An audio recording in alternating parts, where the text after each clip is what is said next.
Bonjour. Parents français, l'heure est grave. Vos enfants sont vraiment menacés et vous aussi. Parce que dès la semaine prochaine, des milliers d'employés du gouvernement vont aller dans les écoles et ils vont tester tous les enfants au test du Covid-19. Il faut savoir d'abord que ce test, je l'ai longuement expliqué dans mes newsletters, dans mes blogs, ce test, c'est du bidon total. Ce n'est pas un test sérieux, il y a des tas de faux positifs, de faux négatifs. Bref, c'est un test complètement aberrant. Vous savez, c'est comme le test de la séropositivité qu'on a fait pour le sida et qui avait 70 raisons d'être positif, alors qu'il n'y avait qu'une des 70 raisons qui était le virus HIV. Et on a pourri la vie de millions de gens avec ça. On les a terrorisés au nom d'une maladie qui allait soi-disant tuer des millions de gens et qui était une maladie contagieuse et sexuelle. Et tout ça, c'était un énorme château de cartes qui s'est effondré. Alors, ce qu'il faut comprendre aujourd'hui, c'est que si un enfant est testé positif, ça ne va pas s'arrêter là. Les employés vont prendre l'enfant, ils vont le ramener chez vous, ils vont tester toute la famille. Et s'ils trouvent des positifs, ils vont vous mettre en quarantaine. Je ne sais pas si vous avez le topo, mais c'est délirant. Et pire que ça, il est possible que si ils trouvent des enfants positifs, ils les vaccinent de force. Avec le nouveau vaccin, c'est que ce nouveau vaccin, il existe déjà. On ne vous en parle pas parce que faut aller par étapes, n'est-ce pas? Mais ce nouveau vaccin, il est très toxique. Et c'est un vaccin il a de l'aluminium dedans, comme tous les vaccins. Et vous savez que tout cet aluminium des vaccins, c'est une folie pure. Il y a dans tous les vaccins obligatoires pour les enfants des doses d'aluminium hallucinantes. 30, 40 fois la dose maximum considérée comme tolérable par l'OMS et la Food and Drug Administration depuis des années. Donc, c'est le professeur Jean-Bernard Fourtillan qui a mis ça en évidence. C'est un grand toxicologue et il a tout d'un coup découvert, mais cet aluminium qu'il y a dans les vaccins, c'est pas possible. On ne peut pas empoisonner des gens comme ça avec un produit toxique. Alors, il avait écrit au président Macron en juillet de l'année passée, il avait écrit pour dire Monsieur Macron, vous devez interdire ces vaccins. Vous ne pouvez pas laisser des enfants être empoisonnés légalement comme ça. Et la réponse de Macron n'a pas été d'interdire les vaccins, c'était l'envoyer de la Buzyn pour lui tirer des ennuis pas possibles, qu'il aurait soi-disant fait des essais. Et tout ça, c'était du vent. Il n'avait rien fait d'illégal. C'est un toxicologue très sérieux. Mais le problème, c'est que le gouvernement est dans une sale situation actuellement. Parce que quelque part, ils sont aux mains de Bill Gates et de l'OMS qui veulent vacciner toute la population du monde. Et c'est en France maintenant que se joue le cœur du problème. C'est que si vous vous laissez faire, et vos enfants, nous allons être on va dire, le lieu d'expérimentation. Ces vaccins, ils les ont déjà testés en Afrique, dans d'autres pays, ça a tué plein de gens, vous savez, c'est incroyable l'histoire des vaccins. Bill Gates et sa fondation, ils ont testé, par exemple, ils ont fait un vaccin polio en Inde qui a tué des centaines de milliers d'enfants. Quoi? Oui, des centaines de milliers, en Afrique, enfin, les chiffres sont hallucinants. Et comme je le disais dans une autre vidéo, le directeur de l'OMS, mais regardez son curriculum, c'est un ancien terroriste, c'est un génocidaire, on a affaire à des gens, c'est pas possible, qui dirigent le monde. Mais ils se croient les maîtres du monde parce que grâce à l'argent, ils contrôlent tout. Mais c'est le moment que nous nous réveillons, que nous disons non, non, non, non, non. Je ne vais pas envoyer mon enfant à l'école, ou si je l'envoie, s'il y va, si on veut le tester, qu'il file en courant, mais qu'il ne se laisse surtout pas tester. Parce qu'autrement, c'est le début de l'horreur pour toute la famille, et le risque est grand qu'il y ait des vaccinations obligatoires sans qu'on demande votre avis.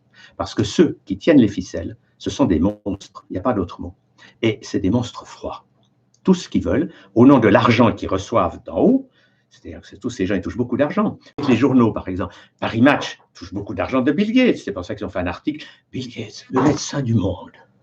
Alors que quand vous voyez son curriculum, mais c'est un assassin, c'est un génocidaire.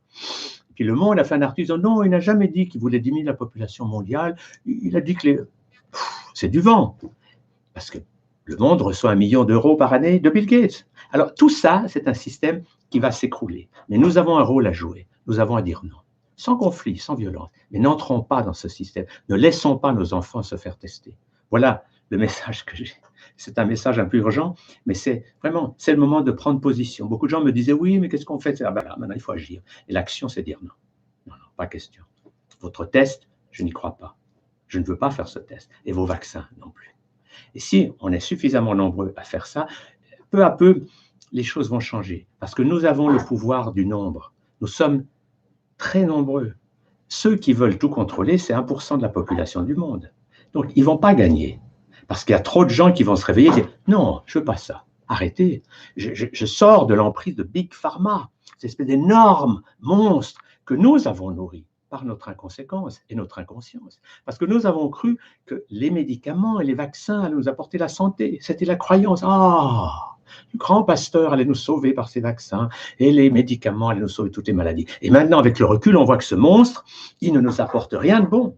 Parce que, je le dis souvent, la guérison vient toujours de l'intérieur. C'est notre corps qui se guérit. Et c'est notre corps qui, pour se guérir, utilise les virus et les bactéries de l'intérieur. Donc, toutes ces croyances qu'on attrape un rhume parce que quelqu'un vous a envoyé, ça ne tient pas la route. Ce n'est pas sérieux, ce n'est pas scientifique. Et puis, regardez, on a toutes les preuves aujourd'hui que l'épidémie, la soi-disant pandémie, etc., ils ont eu beau gonfler les chiffres à Mac, parce qu'ils ont mis tout ce qui mourait dans les derniers mois, c'était tout Covid, même si c'était autre chose. Mais ils ont essayé de gonfler. Mais malgré ça, ils n'ont pas réussi à avoir des chiffres plus importants que les grippes des années d'avant.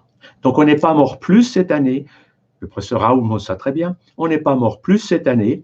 Maintenant, ça s'appelle plus grippe, ça s'appelle Covid-19. Mais on n'est pas mort plus que les autres années. La grippe, c'est chaque année pareil. Et quand on voit ça, le masque va tomber. C'est-à-dire que tous ceux qui nous disent non, c'est une épidémie dramatique, 3,5% de taux de mortalité, disait le directeur de l'OMS, qui va tuer des millions de gens en Afrique et partout. Et tout ça, c'est la peur fabriquée, entretenue soigneusement par les journaux, par les médias. Chaque jour, on vous dit 25 morts par-dessus. Et tout ça, c'est des chiffres totalement abracadabrants. Bien sûr qu'il y a des gens qui meurent. Mais on a tout mis ça sur le Covid pour que les gens soient terrorisés. Et le but, c'est que vous soyez tellement dans la peur qu'au moment où on va vous dire on a le vaccin qui sauve, vous disiez oui, je vais le faire. Et ça, c'est ça qu'il faut qu'on évite. Entrons dans la conscience que nous sommes responsables de notre vie, que notre santé dépend de notre mode de vie. Et ça, c'est extraordinaire qu'aucun média dise ça. Que votre santé dépend comment vous vivez. Ce n'est pas un médicament qui va vous sauver ou un vaccin, c'est vraiment vous vivez-vous. Alors, boostez votre système immunitaire par une alimentation naturelle, arrêtez de manger trop de viande et de produits laitiers qui vous empoisonnent, arrêtez de manger des plats industriels, mangez vivant, faites des jeûnes de temps en temps. Et quand vous entrez dans cette dynamique de santé, vous comprenez que votre santé, c'est vous qui devez la créer. Elle ne va jamais venir d'un vaccin ou d'un médicament. Et c'est cette espèce d'énorme illusion qui doit maintenant disparaître pour qu'on puisse se retrouver sur cette planète en tant que frères et sœurs êtres humains et qu'on puisse créer une nouvelle société dans laquelle on va pouvoir échanger et partager, mais on ne sera plus la victime ignorante de ces forces qui, par la terreur, veulent nous persuader qu'il faut leur obéir. L'obéissance à autrui, c'est ça le drame. Voilà ce que j'avais à vous dire aujourd'hui. C'est un message un peu urgent parce qu'il faut vraiment agir la semaine prochaine. Portez-vous bien et que vos enfants puissent vivre une vie heureuse.